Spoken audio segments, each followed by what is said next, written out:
அனைவருக்கும் வணக்கம். இன்னைக்கு நம்ம பார்க்கக்கூடிய தலைப்பு வேளாண் வேதிப்பொருட்களும் அதன் விளைவுகளும். நிறைய என்வாயன்மெண்டல் இஷ்யூஸ் நம்ம பார்த்தோம். அதில் முக்கியமானது இந்த வேளாண் வேதிப்பொருட்களும் அதன் விளைவுகளும். அப்படின்னா என்னென்னா, வேளாண்மை பகுதியில் நம்ம பயன்படுத்தக்கூடிய வேதிப்பொருட்கள் எவ்வளோ சுற்றுச்சூழலை அது பாதிக்குது, அது ஒரு பிரச்சனையாக இருக்குது அப்படிங்கிறது தான் இந்த வேளாண் வேதிப்பொருட்களும் அதன் விளைவுகளும் அப்படின்ற தலைப்பின் கீழே நம்ம பார்ப்போம்.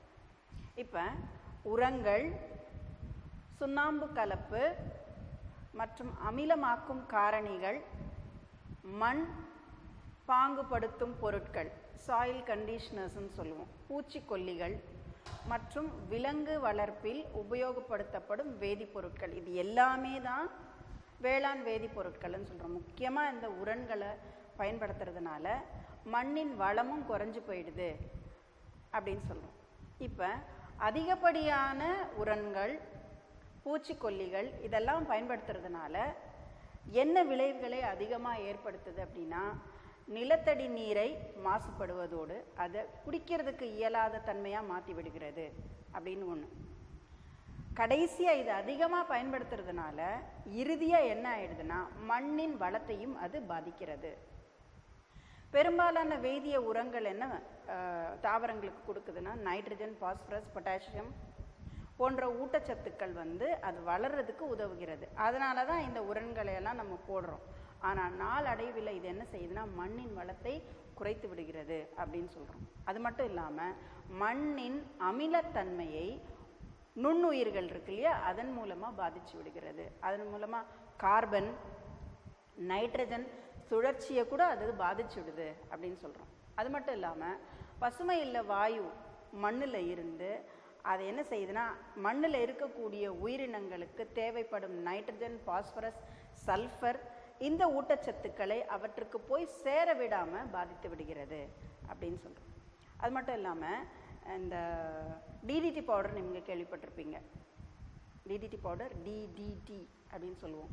அது டைக்ளோரோ டைஃபினைல் ட்ரைக்ளோரோ ஈத்தேன்னு சொல்லக்கூடிய ஒரு விதமான பூச்சிக்கொல்லி மருந்து. அது மட்டும் இல்லாமல் பிஓபி, பாலிக்ளோரின் பைஃபினைல்னு சொல்லக்கூடிய இந்த ரெண்டுமே பூச்சிக்கொல்லியாக நம்ம பயன்படுத்துவோம்.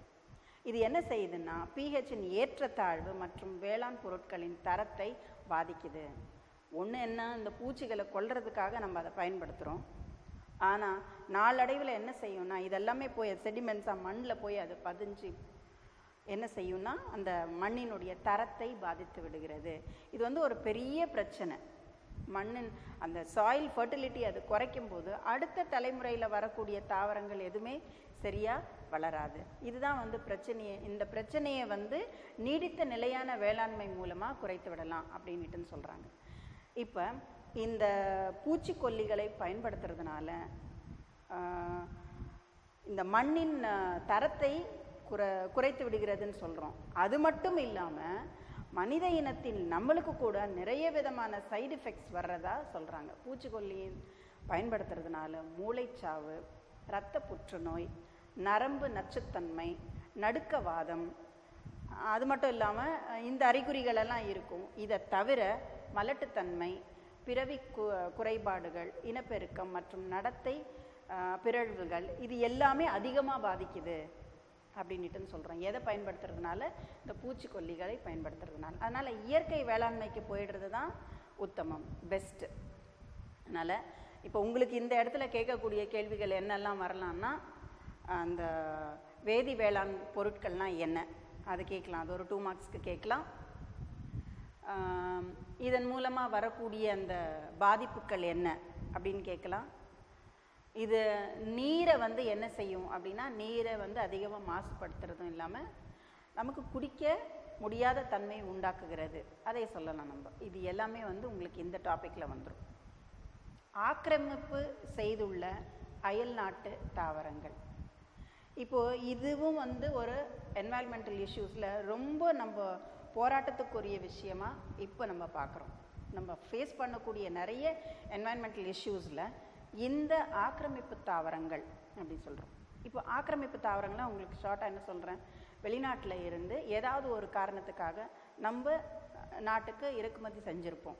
அப்படி இல்லையா, மற்ற பொருட்கள் கூட இது கலந்து வந்திருக்கும். அந்த கலந்து வந்த விதைகள் வந்து நம்ம நாட்டு தாவரங்களுக்கு இடையில் அது வளர்ந்து அவைகள் நல்லா வளர்ந்து நம்ம நாட்டில் வளரக்கூடிய உள்நாட்டு தாவரங்களை வளர விடாமல் தடுத்து இந்த கிராப் ப்ரொடெக்ஷன், கிராப் வளர்ச்சியை அது அடைக்கிடும். அந்த அந்த சிற்றினங்களை அது கம்ப்ளீட்டாக அழிச்சிடும். காரணம் என்னென்னா, அதில் வளரக்கூடிய அந்த வேதிப்பொருட்கள் இது எல்லாமே வந்து அதை குறைத்து விடும். இதனால் நிறைய பெரிய பிரச்சனைகள் எல்லாமே வந்து இப்போதைக்கு நம்ம நாடு சந்திச்சு கொண்டு இருக்கிறது. நம்ம நாடு மட்டும் இல்லை, உலகளாவிய வந்து சங்கத்தின்படி அந்நிய ஆக்கிரமிப்பு தாவரங்கள் வாழ்வதை என்ன செய்யுதுன்னா, இந்த மற்ற உயிரி பன்மைத்தன்மத்தை ஏற்படுத்தும் இரண்டாவது மிகப்பெரிய அச்சுறுத்தலாக இது இருக்குது அப்படின்ட்டு சொல்கிறோம். இப்போ இது வந்து இன்னைக்கு ரெண்டாவதாக நம்ம பார்க்கக்கூடிய தலைப்பு. இதில் ஆக்கிரமிப்பு தாவரங்கள்னா என்ன அப்படின்னு சொல்லும்போது, உள்ளூரில் இல்லாத ஒரு சிற்றினம் இயற்கையாகவோ அல்லது சூழல் தொகுப்பில் அல்லது குறிப்பிட்ட நாட்டிலிருந்து பரவி உள்ளூர் சிற்றினங்களில் உயிரியல் மற்றும் வாழ்வு நிலை குறுக்கீடு செய்வது மற்ற சூழல் தொகுப்பிற்கு ஒரு பெரிய அச்சுறுத்தலாக ஏற்படுகிறது அப்படின்னு சொல்கிறோம். இது பொருளாதார இழப்பை கூட ஏற்படுத்தி விடுகிறது. இப்போது வெளிநாட்டிலேருந்து இங்கே கொண்டு வராங்க அப்படின்னா, ஒன்று வந்து அதனுடைய அழகிற்காக கொண்டு வந்திருக்கலாம், இல்லை அதில் தேவைப்படக்கூடிய பொருட்களுக்கு எதுக்காவது கொண்டு வந்திருக்கலாம். இதுக்காக கொண்டு வந்து இங்கே வளர்க்கப்பட்ட தாவரங்கள்னால் இந்த ஆக்கிரமிப்பு தாவரங்கள், அயல்நாட்டு தாவரங்களை கொண்டு வந்து இங்கே வளர்த்துருப்போம் நம்ம ஏதாவது ஒரு வகைக்காக. இது என்ன செய்யுதுன்னா, சில ஆராய்ச்சி நிறுவனங்கள் கூட என்ன பண்ணியிருப்பாங்க, அவங்க ஆராய்ச்சிக்காக நிறைய ஆராய்ச்சிகள் பண்ணி ஒரு நார்மல் கண்டிஷன்ஸ்க்கு அந்த தாவரங்களை வளர்க்குறதுக்கு கொண்டு வந்திருப்பாங்க.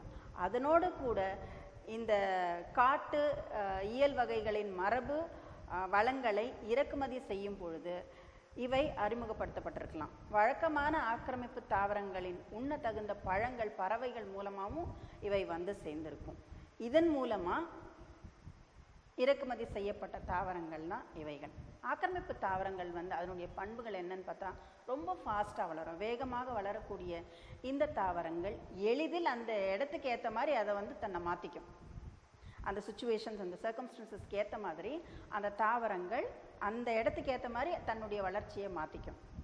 இவைகள் இலை மட்கு தரத்தை மாற்றுவதன் மூலம் மண்ணின் சமூக அமைப்பை மாற்றி மண்ணில் உள்ள உயிரினங்கள் மற்றும் மண் விலங்குகள் மற்றும் சூழல் மண்டல செயல்பாடுகளை பாதித்து விடுகிறது. இதுதான் அதனுடைய பண்புகள்.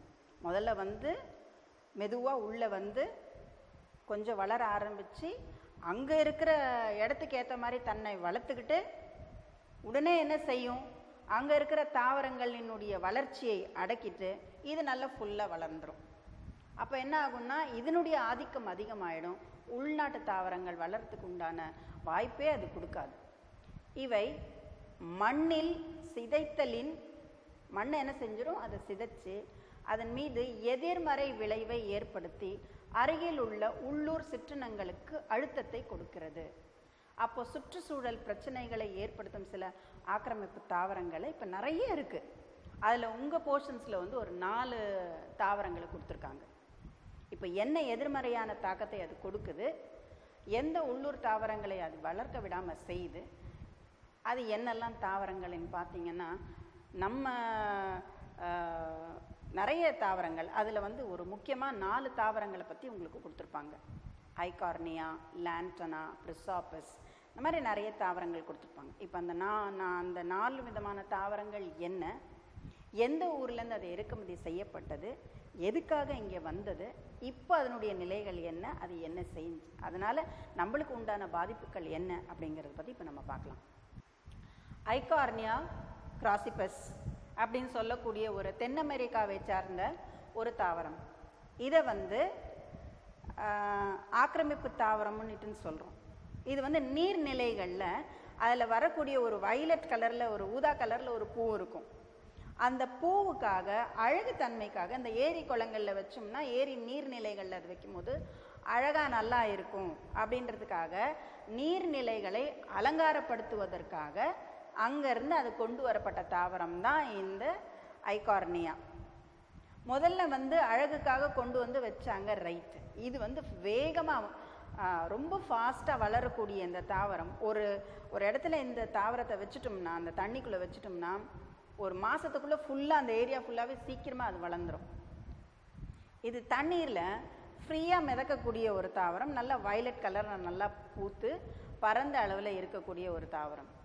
இது உலகளாவிய பிரச்சனை ஏற்படுத்தக்கூடிய ஒரு தாவரமாக இப்போதைக்கு இருக்குது. காரணம் என்னென்னா, அந்த தண்ணீரில் இருக்கக்கூடிய ஆக்சிஜனை அதிகமாக பயன்படுத்தி ஃபுல்லாக அந்த ஏரியாவை டிப்ளீட் பண்ணிடும். அப்போ அந்த தண்ணியில் இருக்கக்கூடிய நியூட்ரியன்ஸை அது யூஸ் பண்ணிடும், ஆக்சிஜனையும் யூஸ் பண்ணிடும். தானாக இதுவே எல்லாமே யூஸ் பண்ணிட்டா அந்த தண்ணீரில் இருக்கக்கூடிய சின்ன மீன், நத்தை இதெல்லாம் இருக்குது இல்லையா, அவைகளுக்கு வாழறதுக்கு உண்டான சூழலை இது ஏற்படுத்தி கொடுக்கறதில்ல. அங்கே இருக்கிறது எல்லாமே இதுதான் யூஸ் பண்ணிடுதே. அப்புறம் அதுக்கு பக்கத்தில் இருக்கக்கூடிய சின்ன தாவரங்களும் எதுவுமே வளர முடியாது. ஏன்னா அந்த தண்ணியில் அந்த நியூட்ரியன்ஸ் எல்லாமே இது யூஸ் பண்ணிடும், ஆக்சிஜனை இது யூஸ் பண்ணிடும். குறிப்பிட்ட காலகட்டங்களில் அந்த ஏரியோ குளமோ ஃபுல்லாகவே அது நிறைஞ்சிரும். அப்போ நிறைஞ்சிருச்சுன்னா நியூட்ரியன்ஸ் ஃபுல்லாகவே இது டிப்ளீட் பண்ணிடும். மற்ற தாவரங்கள் வளர்கிறதுக்கு அது வாய்ப்பே கொடுக்காது.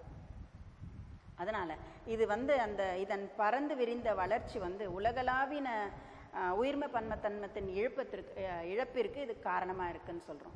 இது தாவர மிதவை உயிரினங்களின் வளர்ச்சியை பாதிப்பதோடு இறுதியாக நீர் சூழ்மண்டலத்தையே அப்படியே மாற்றி விடுகிறது அப்படின்னு சொல்கிறாங்க.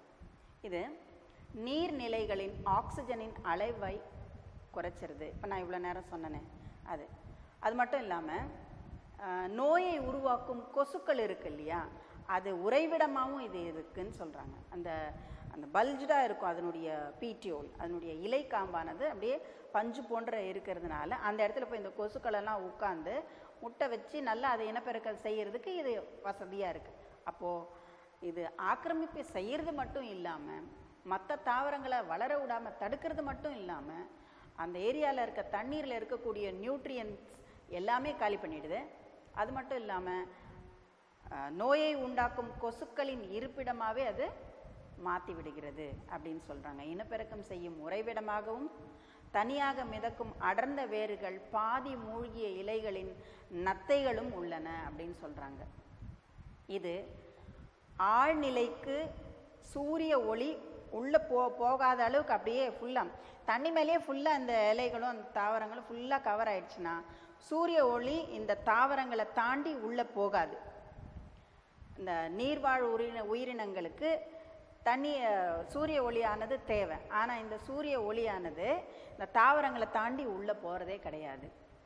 அதனால் இது ஒரு மிகப்பெரிய ஒரு சேலஞ்ச் அப்படின்னு சொல்கிறேன். இந்த ஆழ்நிலைக்கு சூரிய ஒளி ஊடுருவதை தடை செய்வதோடு நீர் வாழிகளுக்கு இடையூறாகவும் விவசாய மீன் பிடித்தல், பொழுதுபோக்கு மற்றும் நீர் மின்சாரம் உற்பத்தி செய்வதையும் இது பாதிக்குது அப்படின்னு சொல்கிறாங்க. இப்போ இதில் வரக்கூடிய கொஸ்டின்ஸ் உங்களுக்கு என்ன அப்படின்னா, அது எந்த ஊர்லேருந்து கொண்டு இறக்குமதி செய்யப்பட்டது, எதுக்காக இறக்குமதி செய்யப்பட்டது, ஒன்று. இது நீர்நிலைகளில் எந்த விதத்தில் அது பாதிப்பு செய்யுது அப்படின்னு சொன்னால், அங்கே இருக்கக்கூடிய ஆக்சிஜனை யூஸ் பண்ணிக்கும், ஊட்டச்சத்து பொருட்களையும் யூஸ் பண்ணிவிட்டு இது தானாக நல்லா வளர்கிறதுனால மற்ற உயிரினங்கள் அங்கே வளர்கிறதுக்கு அது வாய்ப்பு கொடுக்கறதில்ல. இன்னொன்று, நோயை உண்டாக்கும் கொசுக்களையும் அது அதிகமாக வளர்க்கிறது, இருப்பிடமாக இருக்கிறது, உறைவிடமாக இருக்கிறது அப்படின்ட்டுன்னு சொல்லலாம்.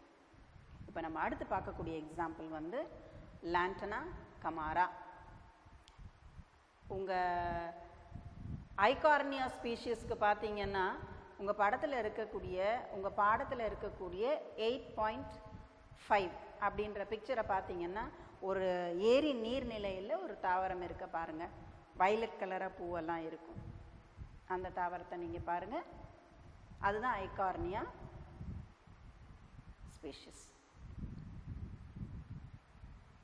அடுத்து இந்த லாண்டனா கமாரா, இதை கூட பாருங்கள். உங்கள் பாடத்தில் இருக்கிற படம் 8.6 லாண்டனா கமாரான்னு இருக்கும் பாருங்கள். இது நிறைய இந்த வேலி ஓரமாக இருக்கக்கூடிய இந்த தாவரம், இதுவும் உலக ஆக்கிரமிப்பு சிற்றினங்களில் மிகப்பெரிய சேலஞ்சாக இருக்கக்கூடிய மோசமான ஆக்கிரமிப்பு சிற்றினம்னு சொல்கிறோம் இதை நம்ம. இது எங்கேருந்து கொண்டு வரப்பட்டதுன்னா, இது வட அமெரிக்காவில் இருந்து இதனுடைய அழகான மலர்களுக்காக இந்த தாவரமானது இங்கு அறிமுகப்படுத்தப்பட்டது. இது பரவலான தகவமைப்புடன் பல்வேறு வாழிடங்களில் இது இருக்குது அப்படின்னு சொல்கிறாங்க. எல்லா வேலி ஓரமாகவும் இது அதிகமாக இருக்கும். உன்னிக்காயின்னு கூட சொல்லுவாங்க. சின்ன சின்னதாக கொத்த திராட்சை மாதிரி கருப்பாக பச்சையாக காய் காய்ச்சி அதனுடைய பழமானது வந்து நல்ல கருப்பாக இருக்கும் அதனுடைய கனிகள். இப்போ இது ஈஸியாக பரவக்கூடியது. அந்த கனிகளை உண்பதற்காக இந்த பறவைகளெல்லாம் வரும். அந்த பறவைகளெல்லாம் கொண்டு போய் வேறு இடத்துல போட்டுச்சுன்னா அங்கே ஈஸியாக வந்துடும். இது பறவைகள் மூலம் விரைவாக பரவக்கூடியது. வேர் சுரப்பு வேதிப்பொருள் ஒன்று சுரக்கப்படுது இதிலிருந்து. இவை ஏற்படுத்துவதால் சுற்றி காணப்படும் தாவர விதை முளைத்தல் மற்றும் வேர் நீச்சி அடைதலின் வளர்ச்சியை இது தடுக்குது.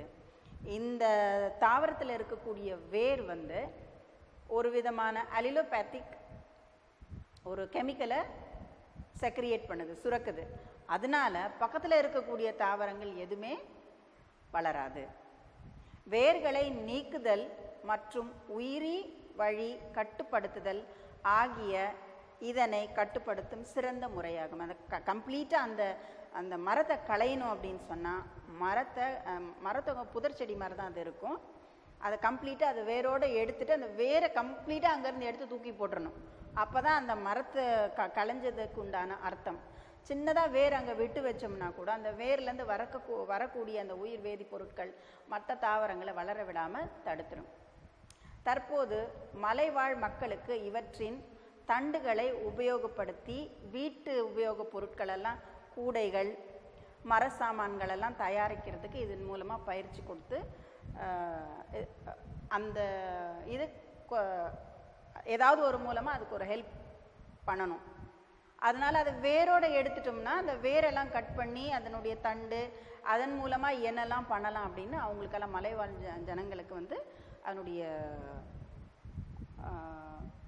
அது சாமான்களெல்லாம் எப்படி செய்கிறது, அந்த கூடைகளெல்லாம் எப்படி தயாரிக்கிறது, கட்டில் உட்பட அந்த நாரை அந்த அந்த இலைகள் அதெல்லாமே வச்சு அந்த அந்த தண்டுகளெல்லாம் வச்சு எப்படி செய்யணுங்கிறத அவங்களுக்கு பயிற்சி அளித்து செய்கிறாங்க அப்படின்னு சொல்கிறாங்க. ஆனால் இருந்தாலும் இது ஒரு வகையான ஒரு சேலஞ்ச். நம்மளுக்கு இந்த சுற்றுச்சூழலை பாதிக்கக்கூடிய ஒரு விதமான சேலஞ்ச் இந்த லேண்டன் கமாரா. நமக்கு சேலஞ்சாக இருந்தால் கூட ஒரு விதமாக அதை பயன்படுத்திக்கலாம் அப்படின்னு பயிற்சியும் கொடுத்துட்டு வராங்க. அடுத்த தாவரம் பார்த்தீனியம் ஹிஸ்டிரோஃபோரஸ். பார்த்தீனியம் ஹிஸ்டிரோஃபோரஸ் இது தென் அமெரிக்காவை சார்ந்த ஒரு தாவரம். இது எப்படி வந்ததுன்னா, அந்த ஊர்லேருந்து இறக்குமதி செய்யப்பட்ட தானியங்களில் ஒரு விதையாக அப்படியே கலந்து வந்துட்டுது அப்படின்னு சொல்கிறாங்க. இந்த தாவரம் என்னன்னுட்டுன்னு உங்கள் பாடத்தில் இருக்கக்கூடிய அந்த படத்தை பார்த்தீங்கன்னா 8.7 பார்த்தீனியம் ஹிஸ்டிரோஃபோரஸ்ன்ற படத்தை ஒன்று பாருங்கள். இதை அதிகமாக நம்ம என்னன்னுட்டுன்னு சொல்லுவோம். கொஞ்சம் யோசித்து பார்த்து சொல்லுங்கள் பார்க்கலாம். நல்லா உன்னிச்சு பார்த்தீங்கன்னா அதில் இருக்கக்கூடிய பூக்கள் வந்து சின்ன சின்ன வெள்ளை பூக்கள் இருக்குது பாருங்கள், வெண்மை நிறமான பூக்கள் இருக்குது. அந்த பூக்கள் பார்த்தா உங்களுக்கு ஞாபகம் வரும். சின்ன வயசில் என்ன பண்ணுவோம், நம்ம அந்த பூக்களை மட்டும் கிள்ளி மூக்குத்தி அப்படின்னுட்டுன்னு சொல்லுவோம்ல, அதை மூக்குத்தி பூ தாவரம்னு கூட சொல்லுவோம். அதை தொடக்கூடாது, அது விஷம் அப்படின்லாம் கூட சொல்கிறத நம்ம கேள்விப்பட்டிருப்போம். எங்கள் பாட்டி அவங்க கூட சொல்லுவாங்க, அதெல்லாம் தொடாது, அதெல்லாம் விஷப்பூச்சி, விஷத்தாவரம் அதெல்லாம் அப்படின்னுட்டுன்னு சொல்லுவாங்க. இந்த தாவரம் ஒரு இறக்குமதி பொருட்களில் கலந்து வந்த ஒரு விதமான அயல் நாட்டு தாவரம். இது வந்து வேணும்னே நம்ம இங்கே அலங்காரத்துக்காக கொண்டு வளர்க்கப்பட்ட தாவரம் இல்லை. அப்போ எப்படி வந்தது அப்படின்னா, உணவு பற்றாக்குறைக்காக உணவை பொருட்கள் தானியங்களை வந்து கொண்டு வரும்போது எதிர்பாராத விதமாக கலந்து உலகின் பல்வேறு பகுதிகளில் இது அறிமுகப்படுத்தப்பட்டு விட்டது அப்படின்னுட்டுன்னு சொல்கிறாங்க. இது அதிகமாக எங்கே இருக்குது அப்படின்னா, இது காடுகளில் காணப்படும் தீங்கு விளைவிக்கக்கூடிய களை செடியாகும். இவை பிறப்பிட சிற்றினங்களின் வளர்ச்சியை குறைப்பதோடு விலங்குகளுக்கு கிடைக்கும் தீவனங்களையும் குறைத்து விடுகிறது. இது எந்த இடத்துல வளருதோ பக்கத்தில் இருக்கக்கூடிய தாவரங்களை வளர்க்கவே விடாது. விலங்குகளுக்கு வளர்க்கக்கூடிய தீவன பொருட்கள் வளர்க்குறாங்க இல்லையா, செடிகள் தாவரங்களை வளர்க்குறோம், அந்த இடத்துல இது களையாக வளரும். அப்போ இது என்ன செய்யும், அதுக்கு போகக்கூடிய ஊட்டச்சத்து பொருட்களை எல்லாமே இது எடுத்துக்கும். இது அந்த தாவரங்களை வளர விடாது. உள்ளூர் சிற்றினங்களை என்ன செய்யாது, பிறப்பிட சிற்றினங்களை இது வளர்க்கவே அனுமதிக்காது. இதுவே நல்லா வளர்ந்துடும். அந்த நியூட்ரியன்ஸ் எல்லாம் இது அப்சார்ப் பண்ணி நல்லா வளரும்போது மற்ற தாவரங்கள் எப்படி வளரும்? அந்த தாவரங்கள் வளராத பட்சத்தில் விலங்குகளுக்கு தீவனமும் கிடைக்காது, நார்மலாக நம்ம வளர்க்கக்கூடிய கிராப்ஸ் தாவரங்கள் அதுவும் சரியாக வளராது. சரியா? மேய்ச்சல் மற்றும் விலங்கு நிலங்களில் பொதுவாக இதன் விளைச்சலை குறைச்சி விடுது. அப்படின்னா மேய்ச்சலுக்கு கொண்டு போகிறோம் இல்லையா, அந்த இடத்துல வளரக்கூடிய தாவரங்களையும் இது குறைச்சிரும். இத்தாவரங்களால் வேரில் உற்பத்தி செய்யப்படும் வேதிப்பொருட்கள் பயிர் மற்றும் பிறப்பிட தாவரங்களின் வளர்ச்சியை ஒடுக்குகிறது. இது எந்த விதத்தில் ஒடுக்குது அப்படின்னு சொன்னால், அந்த பார்த்தீனியம் தாவரத்தில் உள்ள வேர்களில் ஒரு விதமான வேதிப்பொருட்கள் சுரக்கின்றது. அந்த வேதிப்பொருட்கள் பக்கத்தில் வளரக்கூடிய தாவரங்கள், பிறப்பிட தாவரங்களாகட்டும் பயிர் வகை தாவரங்களாகட்டும், அவற்றினுடைய வளர்ச்சியை இது ஒடுக்கி விடுகிறது அப்படின்னு சொல்கிறோம். இதன் மகரந்தங்கள் மனிதனின் சுவாசத்தை நாசி சுழற்சியை மற்றும் ஆஸ்மா,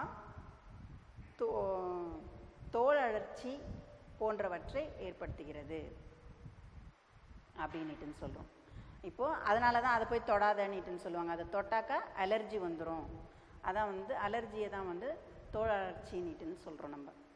சரியா? ஆஸ்மா, அப்புறம் அந்த பூக்களை நம்ம நுகர்ந்து பார்க்குறோம் இல்லையா, அந்த மூக்கு மேலே வச்சுப்போம் நம்ம, அதான் வைக்காதன்னு சொல்கிறது அப்படின்னுட்டு. ப்ரீதிங், ரெஸ்பிரேட்டரி ப்ராப்ளம்ஸ், ஆஸ்மா இதெல்லாமே வரும் அப்படின்னுட்டுன்னு சொல்கிறாங்க.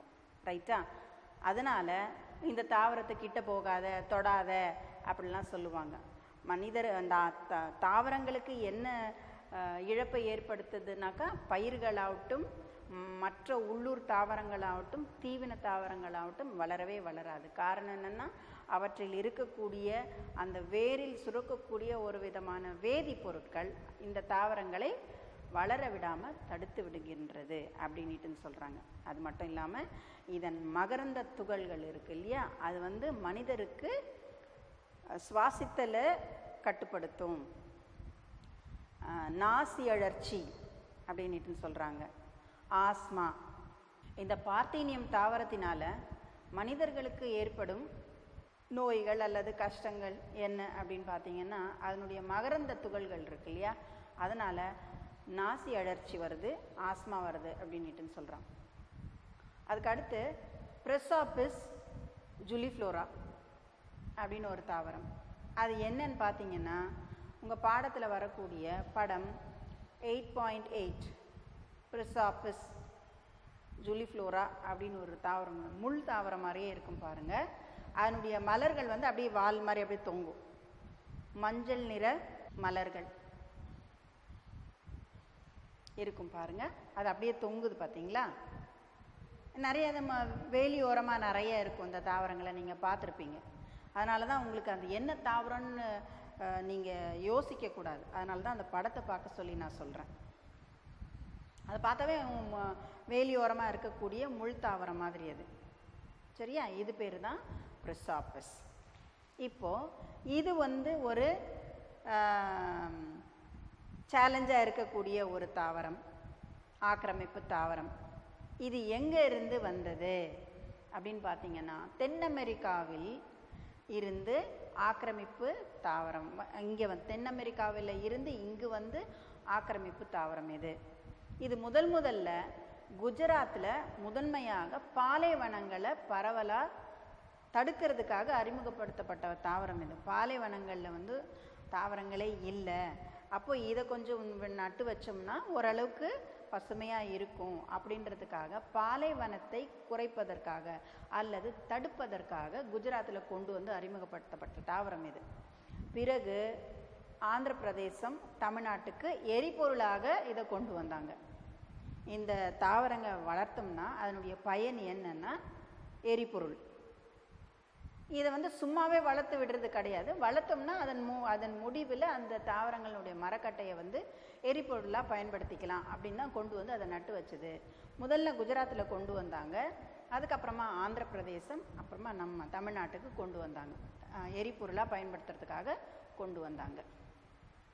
இது ஒரு வலிமை மிக்க ஆக்கிரமிப்பு குடியேறிய தாவரமாகும். இதன் விளைவாக வாழிடங்கள் இந்த சிற்றினங்களால் விரைவாக ஆக்கிரமிக்கப்படுகிறது.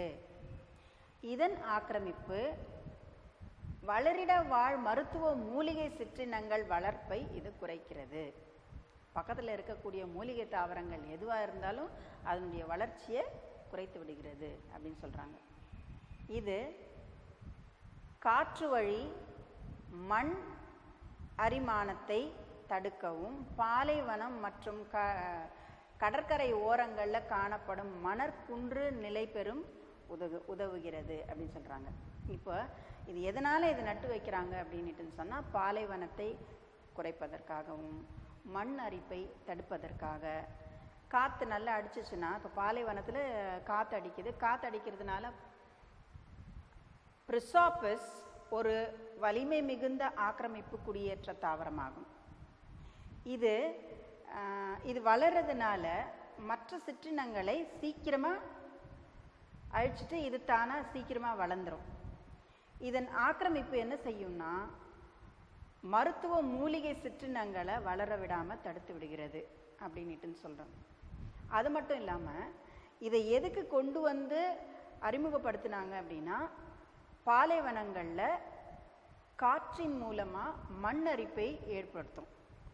அதை தடுத்த நடுவில் அந்த பாலைவனங்களில் இடையில இந்த மரங்களை நட்டு வச்சோம்னா மண் அரிப்பை தடுக்கும் அப்படின்றதுக்காக இதை கொண்டு வந்து வச்சாங்க. அது மட்டும் இல்லாமல் கடற்கரை ஓரங்களில் இதை நட்டு வச்சோம்னா அதிகமாக தண்ணீர் வந்து இதுக்கு தனியாக சப்ளை பண்ண வேண்டிய அவசியம் கிடையாது. அதனால தான் கடலோரங்கள்லேயும் பாலைவன பகுதிகள்லையும் இதை வளர்த்தாங்க.